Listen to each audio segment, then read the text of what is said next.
I shared your teaching with my sister, and for the past year, she has taken your teaching, and I believe it has helped her in her life, and in turn, she has helped me. My question is, You know how fun it is to consciously co-create with your sister? Just imagine how your inner being feels about this. We want to tell you a very quick story. Esther was playing with friends, and there were 3 generations of them all playing together, playing table games and having fun with each other. They were together for a few days, really having a wonderful time.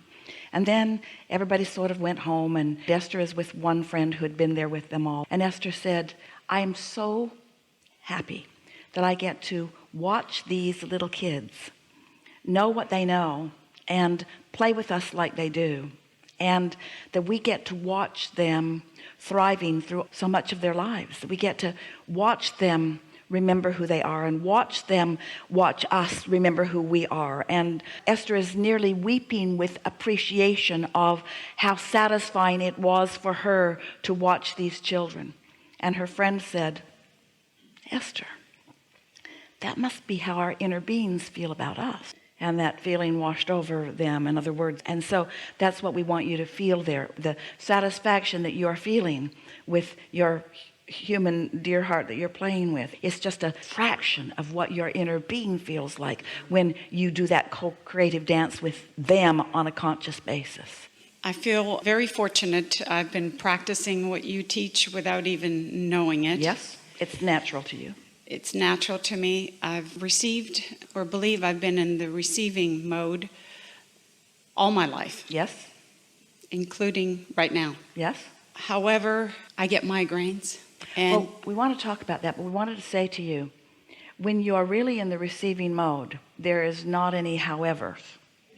You see, the receiving mode, this isn't like a college degree where once you get it, it's yours forevermore. It either is or it isn't in the moment. And so the migraine is an example of, or an extension of, or the manifested version of the tension of energies. That's all. And so what's happening is, first, you're right, you do tap in. Next, like almost everybody, you don't stay tapped in. And then you're hard on yourself. Somebody else talked about that today, when you're not tapped in. And so that's why, you know, earlier when we were saying you're so serious, so we're talking to you. You're so serious, you're so serious, you're so serious, you're so serious, you're so serious, you're so determined, you're so serious. And what we want to say to all of you, and you don't want to hear it, but we want you to hear it, so we're going to just keep saying it. There's nothing serious going on. Everything's in flow, everything's unfolding just right. But when you take too much responsibility on yourself, here's what it really is about. And we're speaking to everyone, especially you, but we're speaking to everyone with these next statements. When you are aware of your life, mostly from the manifestational stance in which you are standing, where you're seeing and hearing and smelling and tasting and touching the present outcomes, the present outcomes, the present outcomes. There's not enough leverage in that awareness to really have any power. All the power is over here in a better feeling place. And so that's why we use words like trying too hard or too much effort. It's like pushing a noodle. You just can't get it done. And so what that requires is starting again. And we don't mean starting over. We mean in this moment, releasing all the resistance and then finding a new alignment and then proceeding. But if you start in the middle and proceed, then you bring your attention with you. So now think about, you're really going to like this. Think about what we were talking about earlier, and we felt you all receive it when we were talking about it. Getting ready to be ready to be ready, getting ready to be ready to be ready to be ready. You're following that. We like that you're getting that. So satisfaction all the way along, satisfied and more, satisfied and more, satisfied and more, satisfied and more. There's no tension in satisfied. And then we offered something today that we've not ever said to you before, that when you're in this place of satisfaction and you allow yourself to stay there almost mindlessly, because you're not doing that thing that slows any momentum down, the natural law of attraction must make that momentum more. So when a no resistance state of being receives more momentum, there's still no resistance, but it's moving faster, and there's still no resistance and it's moving faster, and there's still no resistance and it's moving faster, and there's no migraine either. But if you're jumping over here where there already is resistance, and then you're adding momentum and adding momentum, then you're adding the momentum of desire and the momentum of belief. And so now it's like law of attraction is responding to both vibrational aspects of you, which is causing the tension to get greater and greater and greater and greater. And that's what a migraine is. Here's a good analogy. So I have a desire, and my desire in this analogy is represented by an engine, a powerful engine, like a locomotive. I'm a train on a track that's flat. There's no mountain. It's just a flat plane. And I put an engine over there. That's my engine of desire.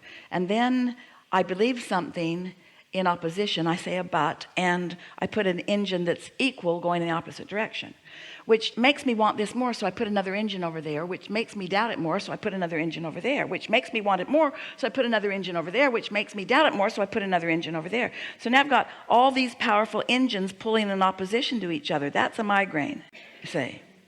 And I can't help it because I have all of these beliefs. I have desires and beliefs, both of which I've picked up along my physical trail, that are working in opposition with each other. So I have to reframe myself. I have to reteach myself, because over here I believe, if I'm like most humans, I believe that I'm not all that worthy or things would be going better. And I believe that source is in a better place than I am, and that I've been put here to be tested. And I believe that others are doing better than I am because they're smarter than I am, or they were born in a better place, or they're applying the laws of the universe better, or they've been reading more Abraham books.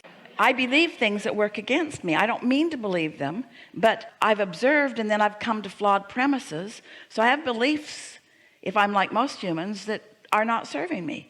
And so I've got desires and beliefs that don't serve me. And if I keep just starting there, then I build momentum by my attention to my subjects, but I build a tense momentum. It's like, here's another way of saying it. Every subject is really two subjects, wanted and absence of what is wanted. That makes sense to you, doesn't it?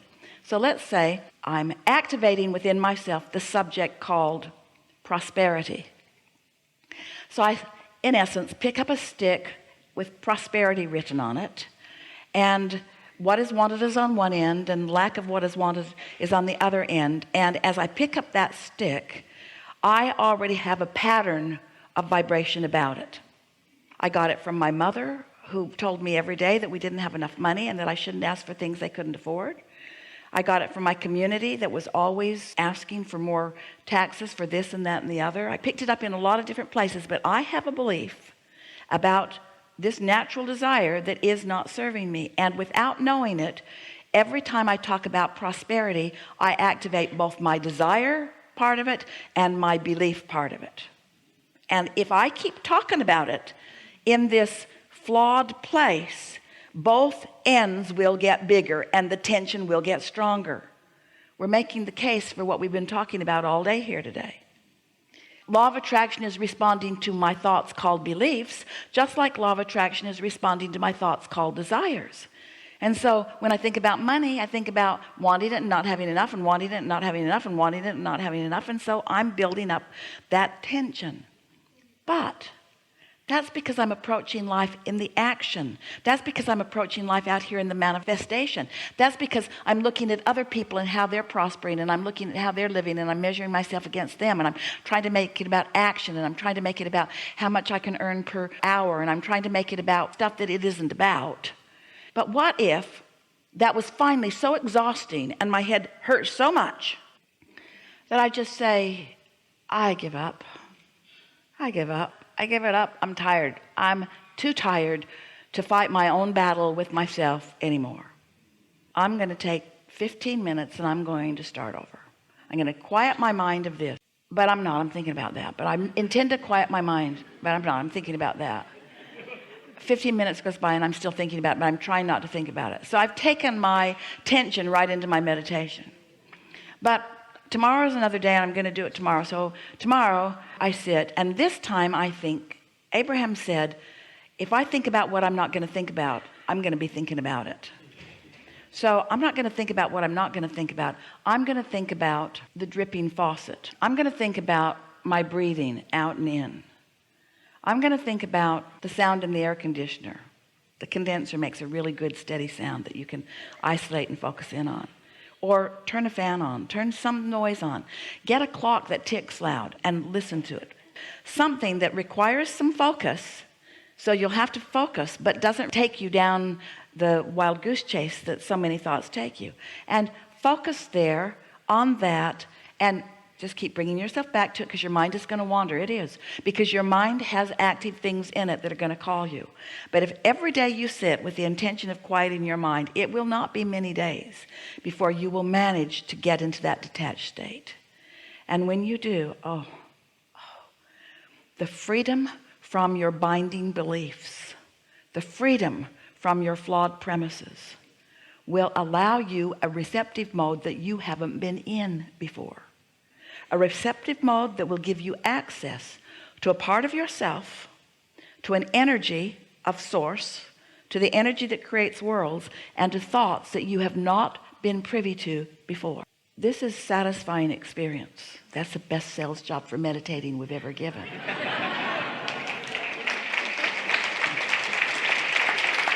And so it's like pushing the reset button. It's like every hindering belief that I've ever held is in a different place now, and every productive belief that my inner being has been tending in the garden of the vortex is now more accessible to me. I'm more in the receiving mode than I've ever been before.